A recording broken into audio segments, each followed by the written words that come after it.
Hi guys, welcome back to my channel. Today I'm going to show you how you can downgrade app on Android.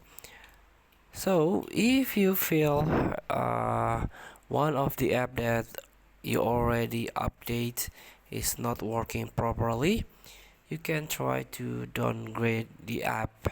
For example, the Google Chrome that I already update, but I think my Google Chrome is keep crashing. So in order to uninstall the update, you can tap and hold the Google Chrome update. You can tap add info. Here you can tap 2 dot or 3 dot at the top of your screen, and you can tap on uninstall updates.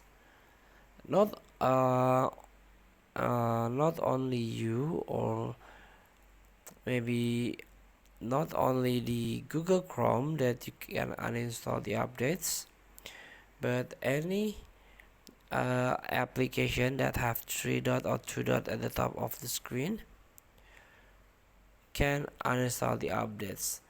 And also, if you tap and hold on Instagram, go to the app info, you cannot uninstall the app update of Instagram because it's already integrated. Feel free to try. Thank you for watching. Don't forget to comment, like, and subscribe, and also click the text button below. See you in the next video.